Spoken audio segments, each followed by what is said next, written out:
राधानगरी तालुक्यातील तिटवेमधील चक्रेश्वर सोसायटी ते नदीपात्रापर्यंतची पाणंद गेली अनेक वर्ष अतिक्रमणाच्या विळख्यात अडकत चालली आहे।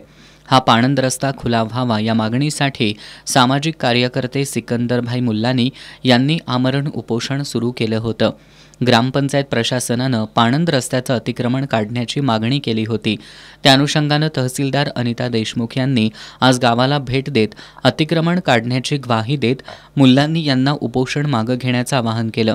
या आवाहनाला प्रतिसाद देत मुल्लानी यांनी उपोषण मागे घेतल्यानंतर रस्त्यावरील अतिक्रमण काढण्यासाठी कारवाई सुरू करण्यात आली, परंतु अतिक्रमणधारकांनी तीव्र विरोध केल्यानं ही कारवाई थांबली। यावेळी ग्रामस्थांनी पाणंद अतिक्रमण मुक्त करण्याच्या मागणीसाठी मोठा जन आक्रोश केला। गावाच्या मागील बाजूस जी असणारी पाणंद म्हणजे गावठाण हद्दीतील पाणंद त्याच्यामध्ये शहाजी गुंडाप्पा कांबळे यांनी अतिक्रमण केल्यामुळे ती जवळजवळ एक 20-25 वर्षे बंदच आहे। म्हणजे रस्त्यावरतीच त्यांनी संडास वगैरे बांधलेला आहे।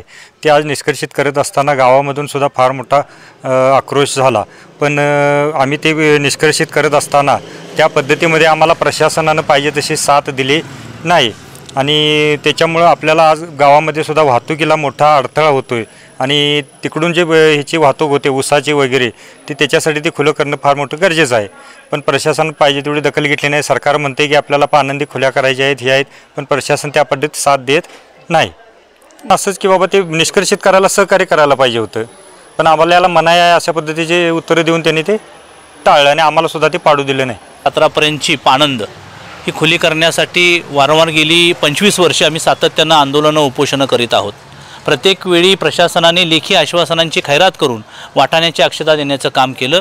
त्याच माध्यमातून आज मी या ठिकाणी उपोषणाला ग्रामपंचायत कार्यालयाच्या समोर बसलो होतो। माननीय तहसीलदार राधानगरीच्या अनिता देशमुखजी यांनी अभिवचन दिलं की या ठिकाणी लेखी आश्वासन दिलं की आम्ही ती पाणंद खुली करतोय। त्या अनुषंगाने आम्ही दुपारी 12 वाजता ते उपोषण स्थगित केलं परवाचं, पण त्या ठिकाणी गेल्यानंतर जी प्रशासनाची भूमिका होती ती फार अनास्था होती त्यांच्यामध्ये, कारण त्यांनी फार काय मदत अशी केली नाही। खरं अतिक्रमण जे काढणं अपेक्षित होतं आणि जनतेसाठी जो रस्ता खुला करणं गरजेचं आहे, बरेच वर्ष प्रलंबित असणारा, तो केला गेलेला नाही आणि यामध्ये प्रशासनाची उदासीनता स्पष्ट दिसून आलेली आहे। मग खऱ्या अर्थाने याच्यावर राजकीय दबाव आहे का, हा एक शोधाचा प्रश्न निर्माण झालेला आहे। कारण अखंड गावाचा जाण्या येण्याचा मार्ग जर एखादा व्यक्ती तटवत असेल आणि जर प्रशासन अशा व्यक्तीला जर मदत करत असेल तर न्याय मागावा कोणाकडे। अतिक्रमणधारकांनी विरोध केल्यानंतर तहसीलदारांनी अतिक्रमण काढण्याची मोहीम थांबवली। त्यामुळे महिलांनी तहसीलदारांची गाडी अडवत गाडीसमोर ठिय्या मारला। त्यांनी जोपर्यंत पाणंद रस्ता खुला होत नाही तोपर्यंत गाडी पुढे सोडणार नाही असा पवित्रा घेतला। यावेळी तहसीलदार अनिता देशमुख यांनी न्यायालयीन प्रक्रिया झाल्यानंतर ग्रामपंचायत आणि महसूल प्रशासन संयुक्तपणे अतिक्रमण काढण्याची प्रक्रिया सुरू करणार असल्याचं सांगितलं। अखेर पोलिसांच्या मध्यस्थीनंतर महिलांनी तहसीलदारांची गाडी सोडली।